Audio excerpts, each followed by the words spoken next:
दोस्तों नमस्कार। रीजनिंग के कुछ क्वेश्चंस हम इस वीडियो में प्रैक्टिस करेंगे विथ टाइम सेविंग टेक्निक्स, जो कि यूजफुल होगा आरआरबी के एएलपी और टेक्नीशियन एग्जामिनेशंस के लिए। टाइम सेविंग टेक्निक्स जो है रीजनिंग के लिए यूजफुल होता है, जिसमें हमने बताया था कि आप 1 to 26 एंड 26 to 1 एबीसीडी के साथ ये चार्ट पे लिख करके पेपर पे रखे रहें। क्वेश्चन को ध्यान से पढ़ें, आंसर को देखें, आंसर के पैटर्न को समझें और stick to the differentiation in answer. Answer में जो भी डिफरेंशिएशन मिले सिर्फ उसी पार्ट को पकड़ें। अगर संभव है तो टेम्पररी मार्कर जो कि स्क्रीन पे यूज करने के लिए अगर संभव है तो यूज करें। स्टार्ट करते हैं सेक्शनल टेस्ट 3 रीजनिंग का पार्ट 2। पार्ट 1 हमने कवर कर लिया है, पार्ट 2 में पहला क्वेश्चन ये फिगर पिक्टोरियल वाला है, जिसमें इस पार्ट को फिल करना है और ऑप्शन दिए हुए हैं। क्वेश्चन को देखते ही आपके दिमाग में की पॉइंट्स दौड़ने चाहिए। एक्चुअली जो क्वेश्चन बनाते हैं ना, वो छोटे पॉइंट्स को पकड़ते हैं कि बच्चा छोटे पॉइंट्स को पकड़ पाता है कि नहीं पकड़ पाता है। आप इस क्वेश्चन में देखिएगा, छोटे पॉइंट्स ये है और ये है, बस इसका आप कंजुगेट खोज लीजिए, इसका आप कंप्लीमेंट्री खोज लीजिए, आपका ये आंसर मिल जाएगा। ये सिर्फ इसी में है। क्वेश्चन बनाने वाले जानते हैं कि बच्चा पहले बड़े पार्ट्स को देखेगा, छोटे पार्ट्स को नहीं देखेगा। बट मेरा टेक्निक ये है कि आप सबसे पहले छोटे पार्ट्स को देखिए, आंसर वहीं छोटे पार्ट्स में छिपा हुआ है और वो टाइम सेव करता है। बड़े पार्ट्स को हमको देखना ही नहीं है कि वो बीच में क्या बना हुआ है। इस टाइप का एक और क्वेश्चन कर लेते हैं। ये दिया हुआ है, ये सिंबल क्वेश्चन में, ये इन चारों में से किस में है, यही क्वेश्चन है। देखिए सिंबल को अगर आप ध्यान से देखेंगे तो ये इस पोर्शन में देखिए, ऐसा ऐसा होना चाहिए। किसमें है? Only one option, C is selected, C answer. बाकी चीज देखना ही नहीं है। अगला क्वेश्चन है, ये ग्राफ दिया हुआ है जिसमें पुरुषों और महिलाओं के आय का बार चार्ट बनाया हुआ है। अब क्वेश्चन क्या पूछ रहा है कि पुरुषों और महिलाओं की औसत दैनिक आय के बीच का अंतर साल दर साल, ये अंतर का ये ग्राफ है, साल दर साल पुरुष का ये है, महिलाओं का ये है। बढ़ रहा है, घट रहा है, पहले बढ़ रहा है फिर घट रहा है, बराबर है, ये क्वेश्चन है। आप अगर पहला डिफरेंस देखेंगे तो 17 का लग रहा है, दूसरा डिफरेंस आपको 19 का लग रहा है, तीसरा डिफरेंस आपको 20 का लग रहा है, चौथा 22 25 प्लस का, मतलब बढ़ता ही जा रहा है, तो बढ़ रहा है। This is the correct answer.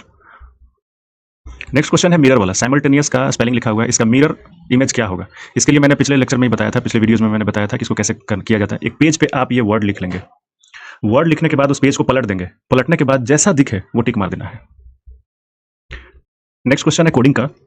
Tree का कोड लिखा हुआ है यूएसएफएफ, तो मैंगो का कोड क्या होगा?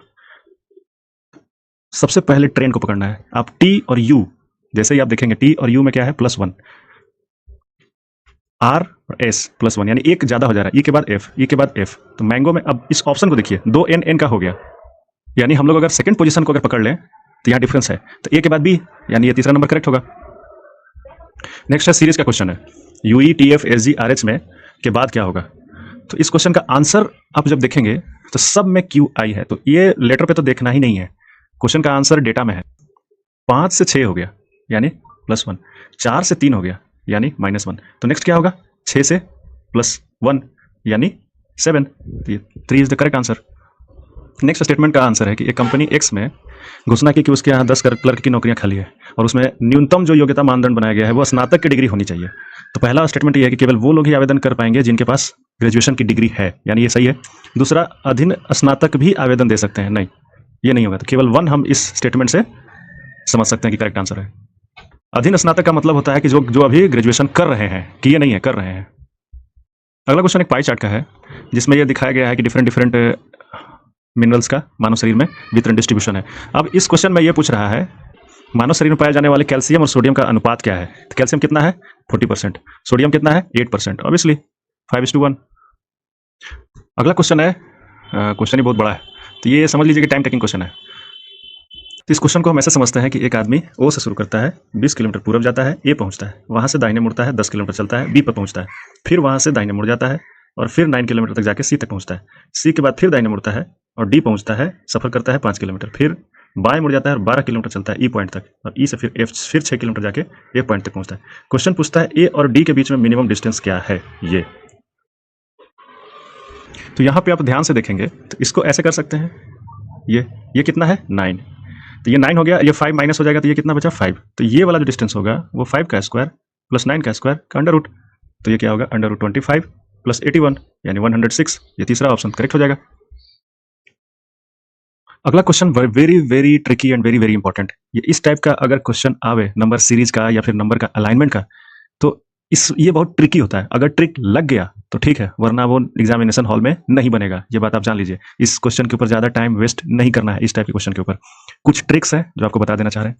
जैसे इसके और इसके बेसिस पे हमको इस पॉइंट पे निकालना है कि यहाँ क्या होगा। क्वेश्चन यही कह रहा है। अब पहला ट्रिक तो ये दिखते हैं कि 12 का 80 से कोई रिलेशन है, दिख नहीं रहा है। हाँ, 80 का 8 से रिलेशन डिवाइड करेंगे तो 10 आएगा। 10 से 12 आ जाए तो जमा नहीं।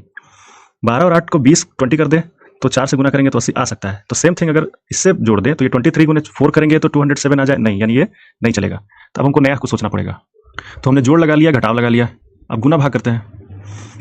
घटाव नहीं लगाया है, जोड़ और गुना लगाया है। अब इसमें 12 में 8 से मल्टीप्लाई करें तो 96 में अगर हम 16 घटा दें तो 8 होता है, यानी इसका गुना करके इसे डबल से घटा दें तो 80 आ जाता है। क्या ऐसा है? अगर इससे हम मल्टीप्लाई करेंगे तो ये हमारा इतना वैल्यू आएगा भी नहीं, इससे ज़्यादा आना चाहिए लेकिन उतना आएगा भी नहीं, तो ये ट्रिक भी कैंसिल हो गया। अब एक बच गया ट्रिक, स्क्वायर वाला ट्राई करते हैं। स्क्वायर वाला करेंगे तो 12 का स्क्वायर 144 प्लस 8 का स्क्वायर करेंगे तो 64। तो ये प्लस करने पे तो नहीं हो रहा, लेकिन अगर माइनस कर दें तो 80 आ गया। क्या यहाँ ट्राई हो सकता है क्या? 16 का स्क्वायर 256 और 7 का स्क्वायर कितना हो गया? 49। 9 में से 6 हो गया, 7 ये अरे आ गया, वाह। यानी ये स्क्वायर का माइनस है, यानी इसका स्क्वायर माइनस इसका स्क्वायर है। अब बस इसी को पकड़ लेंगे। 25 का स्क्वायर कितना हो जाएगा? 625 और 21 का स्क्वायर, दोनों को माइनस करेंगे तो यानी 625 में से हमारा 441 माइनस हो जाएगा। तो ये 25 में से देखिए 625 माइनस 441 यानी 5 में से 1 गया 4, फटाक से 3 मारिए आंसर। बाकी कुछ आगे कुछ करना ही नहीं है, बस इसको देख के आंसर मार देना है। कई बार बनाने के बाद हमको लगता है कि क्या हम बनाए हैं तो वो सही बना है कि नहीं बना है, फिर से हम क्रॉस चेक करने लगे। आप इतना प्रैक्टिस कर लीजिए कि जो कैलकुलेशन कर रहे हैं या जो कैलकुलेशन होए वो 100% सही होना चाहिए, तभी आपको नेक्स्ट जो है वो बार बार उसको रिव्यू करने की जरूरत नहीं पड़ेगी। एक बार बना दिया तो बना दिया। नेक्स्ट क्वेश्चन है, ये एक दिया हुआ है, एक समूह है जिसमें से ये दे रहा है कि इस तरीके से आप ग्रुपिंग कीजिए कि सिर्फ एक ही बार इस्तेमाल करना पड़े, यानी ये 2 लाइन है ऐसे, तो इसका इस्तेमाल सिर्फ आप एक ही बार कीजिए। तो इसको ऐसे रख दे, इसको ऐसे रख दे, हो गया। इसको ऐसे कर दे, हो गया। ठीक है, तो यानी 1 2 3 बन गया। 1 2 3 पकड़ लीजिए, 2 हो गया, 4 हो गया। अब ये 3 लाइन है, 1 2 3, ये जेड बन गया। एक लाइन ऐसे, एक लाइन ऐसे, एक लाइन ऐसे बन गया, और एक 3 यानी 4 5 6, यानी ये वाला सेलेक्ट हो गया। आंसर मार दीजिए। और सेम थिंग इसमें 4 लाइन से बनाया गया है। अगला क्वेश्चन एक कोडिंग का है कि VMRZIS का कुछ सीरीज है, तो AKT का नेक्स्ट सीरीज क्या होगा? सेम टेक्निक, आंसर को देखिए, इन दोनों में से ही कोई एक आंसर है। अब R के बाद S है, T के बाद U है, तो ये तो देखना नहीं है, E भी नहीं देखना है। अब ये रह गया O है या G है, इन दोनों में से ही कोई एक आंसर मिडिल वाला है। अगर मिडिल वाले को देखिएगा तो M के बाद I क्या हो रहा है? घट रहा है। तो K के बाद घटने वाला ऑप्शन कौन सा हो गया? G। O तो होगा नहीं, क्यों? क्योंकि K के बाद आता है वो। आंख मूंद के मारना है, कैलकुलेट भी नहीं करना है, बस क्लू पकड़ना है, आंसर टिक कर देना है। अब कितना घट रहा है, क्या घट रहा है, वो हम तब देखेंगे जब हमारे पास ऑप्शन में और भी ई रहता, कि ई के अलावा यहां पे भी अगर ई रहता, तब हम फिर उसको देखते। नेक्स्ट क्वेश्चन है, इन तीनों विकल्प में से कौन सा भिन्न है? तो इस क्वेश्चन को के ऑप्शन को देखने के बाद ऐसा लग रहा है कि MNO GHI XYZ, but here PON NOP नहीं है। जनरली इसको यही होना चाहिए था, NOP, बट ये क्या है? PON, यानी ये भिन्न है। ये is the correct answer. Next question, एक टेबल दिया है जिसमें आय का और व्यय का अलग अलग डिफरेंसेस पर ईयर दे दिया है 2001 से लेकर 2006 तक। अब इस क्वेश्चन को समझने में अगर सही किए तो सही आंसर आएगा, समझने में गलत किए तो गलत आंसर आएगा। दे रहा है कि 2001 और 2006 के दौरान, यानी ये रेशियो नहीं है, बहुत लोग इसको समझ लेंगे 2001 से 2000, यानी 2001 का और 2006 के वेतन का अनुपात व्यय के साथ। तो क्या करेंगे? 2001 का वेतन और ये व्यय, इनको ये कर देंगे, और फिर 2006 का वेतन और व्यय, इसका अनुपात का फिर फाइनल अनुपात निकालेंगे। गलत आंसर होगा, इसलिए क्वेश्चन को केयरफुली पढ़ना है। यहाँ ये कह रहा है कि 2001 से लेकर 6 के दौरान, यानी ये पूरा आय और पूरा व्यय का रेशियो क्या होगा। तो अब इसमें देखिए, ये तो टाइम टेकिंग है, लेकिन देखिए मैं ट्रिक से कैसे जल्दी निकालूंगा। इसमें देखिए आय है 1500, व्यय टोटल कितना हो गया? 800, इसमें आय है 2600 और खर्चा कितना हुआ? 1100। यानी ये वाले पोर्शन में डबल से थोड़ा सा कम है, बट इसके बाद ये सारे पोर्शन में डबल से बहुत ही ज्यादा है। यानी जो व्यय है उससे उसके डबल के गुना, मतलब 3 गुना 4 गुना 5 गुना आय है। ये 2003 में, 4 में, 5 में, 6 में, यानी जो भी रेशियो होगा वो डबल से ज्यादा वाला ही सेलेक्ट होगा। वेतन का यानी वेतन ऊपर में ज्यादा होना चाहिए, नीचे में कम होना चाहिए। तो ये तो चला गया दोनों। अब इन दोनों में से, जैसा कि मैंने पहले ही बताया कि 2002 से लेकर 2006 तक डबल से ज्यादा है, तो रेशियो भी डबल से ज्यादा आएगा। ये डबल से ज्यादा तो है नहीं, तो बच गया यही।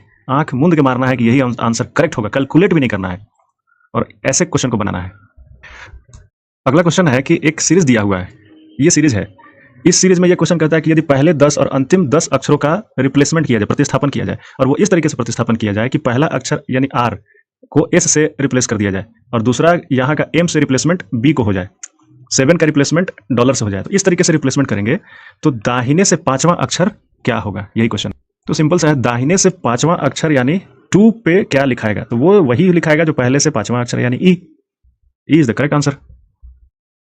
इसी में एक और क्वेश्चन है कि इनमें से ये जो 4 फिगर दिया हुआ है, अगला क्वेश्चन इसी में दे दिया गया है कि इन चारों में से भिन्न कौन है। तो आप देखिए कि ये 90 डिग्री, ये 90 डिग्री, ये 90 डिग्री बना रहा है, बट ये 180 डिग्री बना रहा है। नेक्स्ट क्वेश्चन है कि ये एक सीरीज दिया हुआ है, ये इसका नेक्स्ट आंसर क्या होगा। आंसर देखिए तो 2 और 4 में से ही है कोई ना कोई आंसर। देखिए आरआरबी टेक्नीशियन ग्रेड में उतना ज़्यादा क्वेश्चन को घुमाएगा नहीं, ये इसी टाइप से देगा कि 2 आंसर को तो आप जल्दी से एलिमिनेट कर सकें। अब देखिए 1 दुगना कर दिया, फिर 3 से मल्टीप्लाई कर दिया, फिर 4 से मल्टीप्लाई कर दिया, तो अगली बार 5 से मल्टीप्लाई करेंगे तो 120। इसलिए मैं बोल रहा हूँ कि 2 और 4 के बीच में ही आंसर छुपा हुआ है। अब नेक्स्ट हो गया कि पहला लेटर क्या होगा। तो पहला जो लेटर है उसको देखोगे तो ई के बाद एच। अब जो मैंने बताया था कि आप पहले से ही लिख के रखेंगे, क्वेश्चन में दिया है ई के बाद एच तीसरा नंबर, एच के बाद के दिया है फिर तीसरा नंबर, के के बाद एन दिया है फिर तीसरा नंबर, तो फिर एन के बाद डॉट में मतलब खाली स्थान में क्या होगा, तीसरा नंबर क्या होगा, क्यू। तो इसमें क्यू इज द पहला लेटर आंसर हो गया, तो इसमें करेक्ट आंसर हो जाएगा चौथा क्यू 120। अगला क्वेश्चन है, एक कोडिंग दिया हुआ है, इसका कोडिंग ये लिखा हुआ है, तो इसका कोडिंग क्या होगा। जैसे स्काई जैकिंग का दिया हुआ है ये, तो चिप जैक्स का कोडिंग क्या दिया हुआ है। अगर इस क्वेश्चन को आप बनाने जाएंगे तो आपका हालत खराब हो जाएगा, क्योंकि स्काई जैकिंग को जैसे इसको जी का पोजीशन को यहाँ पे 5वां पोजीशन पे कर दिया है, तो इसका 5वां पोजीशन पे होना चाहिए, पी की जगह पे होना चाहिए, तो ऐसे ऐसे करके एक एक को करना पड़ेगा। लेकिन अगर आपकी इंटेलिजेंसी अगर होगी और आंसर्स को अगर आप देखेंगे तो तुरंत बिना कैलकुलेट किए ही हो जाएगा ये। आप ध्यान से देखिए चिप जैक्स में कितने लेटर है, 5 और 5 10। आप जिसमें से काउंट कर लीजिए कि 10 लेटर वाला कौन है, ये 9 हो गया, ये 11 हो गया, ये 11 हो गया, ये 10 वाला है। बिना कैलकुलेट किए आंसर मारना है। देखिए एग्जामिनेशन में वो इंटेलिजेंसी चेक करता है, इसलिए जितना लेंदी क्वेश्चन उतना ही एक ट्रिक छुपा हुआ है, और क्वेश्चन को स्मार्टली अगर आप देखेंगे तो आपको आंसर वहीं पे मिल जाएगा। अगला क्वेश्चन है कि एक फिगर दिया हुआ है और ये कहता है कि इस फिगर को बनाने के लिए कितनी सीधी रेखाओं की आवश्यकता होगी। तो इस क्वेश्चन का कोई ट्रिक नहीं है, आपको टोटल काउंट कर लेना है, 1 2 3 4 ऐसे करके काउंट कर लेना है, तब आप काउंट करेंगे तो टोटल 17 आएगा। बस इसमें ध्यान देना है कि काउंट करने के दौरान रिपीटेशन ना हो। अगला क्वेश्चन है, इसमें से डिफरेंसेस निकालना है कि इसमें से कौन सा डिफरेंस होगा, भिन्न कौन है। तो देखिए सर्कल के अंदर सर्कल, ट्रायंगल के अंदर ट्रायंगल, ये हाफ सर्कल के अंदर हाफ सर्कल है, बट ये 6 के अंदर 5 वाला है, तो डी इज द आंसर। अब इसमें इस क्वेश्चन में देखिए क्या दिया है, इसमें कोई ट्रिक नहीं दिया है, मतलब कोई टफ क्वेश्चन नहीं दिया है, लेकिन मैं गारंटी के साथ कह रहा हूं कि 1% ऐसा बंदा है जो जल्दबाजी में ये वाला मार देगा, क्योंकि उसके दिमाग में है कि डी है एंड डी यही मिलता होगा। इसलिए आंसर मारते समय भी, रंगते समय भी आपको ध्यान देना होगा कि डी हमको रंगना है, यानी पहला वाला रंगना है। एग्जामिनेशन प्रेशर में ऐसी गलतियां होती है, हमने भी की है, हम तो यूपीएससी में करके आए थे इतनी बड़ी ब्लंडर। अगला क्वेश्चन है, एक सीरीज दिया हुआ है जिसमें बाएं से दाएं आपको क्रम में दिया हुआ है, इसमें बदलना नहीं है, लेकिन ऐसे जोड़ों की संख्या आपको निकालना है जिसमें पहला अक्षर हो और दूसरा संख्या हो। तो ऐसे कितने जोड़े हैं, तो पहला हो गया A8 K6 G4 C1, और तो कहीं कुछ नहीं दिख रहा है, यानी 4 आंसर हो गया। अगला एक स्टेटमेंट वाला भी क्वेश्चन देख लेते हैं बीच में, इसमें भी बहुत इजी क्वेश्चन होता है लेकिन पढ़ने का टाइम ज़्यादा लग जाता है। एक पिता ने अपने बेटे को सलाह दी कि चेन्नई से बैंगलोर जाते समय सबसे छोटा रूट यानी सबसे शॉर्टेस्ट रूट है बैंगलोर से होकर जाना है। तो इसमें एजम्पशन ये दे रहा है कि बेटा बैंगलोर जाना चाहता है, ऐसा थोड़ी है, इसमें कहीं कुछ नहीं बेटे को कहा गया। पिता ने सलाह दी है शॉर्टकट रूट पकड़ने की, तो पिता हर किसी को सलाह देता है, बेटा को दिया है, हर किसी को थोड़ी दिया है, यानी पहला इसका आंसर हो जाएगा न 1 न 2। अगला क्वेश्चन है, एक मिरर में उसका रिफ्लेक्शन दिखाना है कि इसका रिफ्लेक्शन क्या होगा।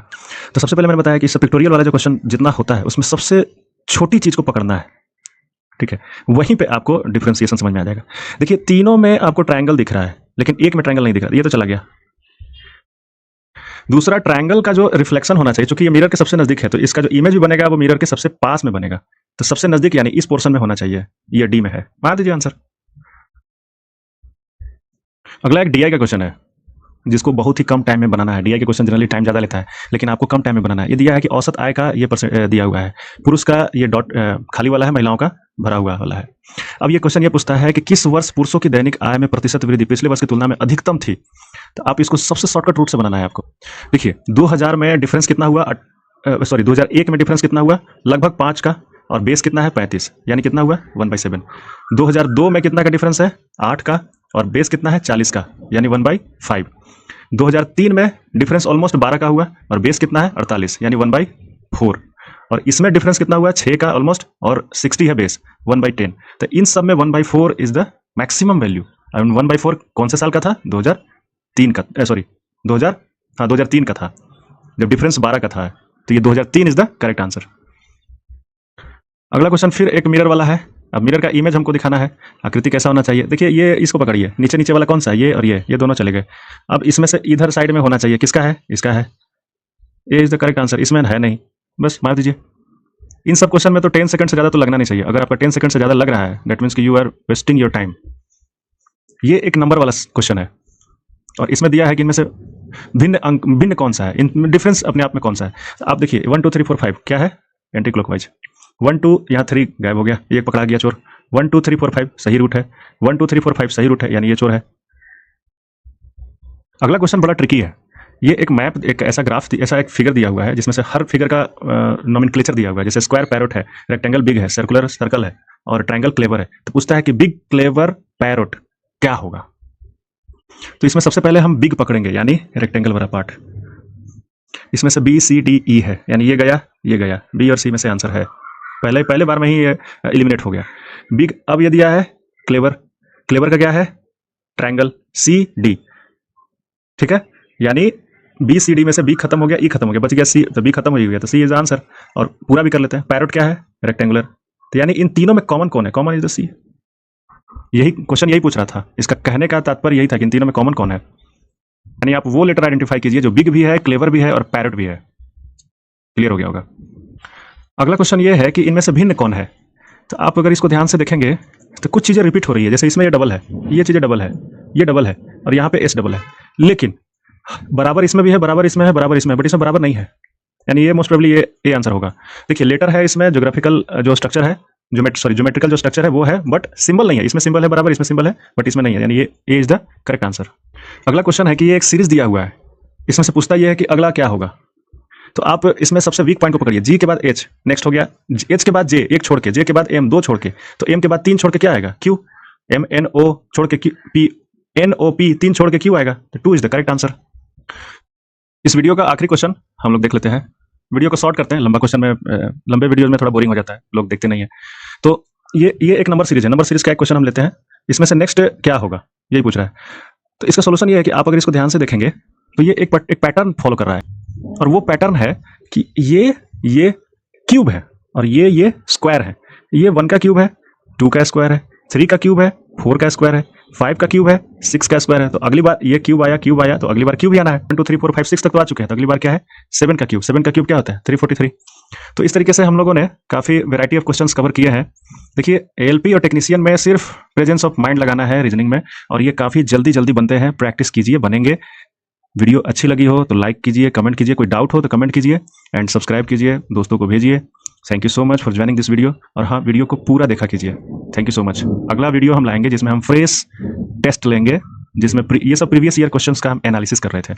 लेकिन जो नेक्स्ट वीडियो लाएंगे उसमें हम कोई प्रीवियस ईयर क्वेश्चंस नहीं लेंगे, बिल्कुल फ्रेश क्वेश्चन हम देंगे और ये खुद से हम बना के उसको देंगे। Thank you so much for joining this video.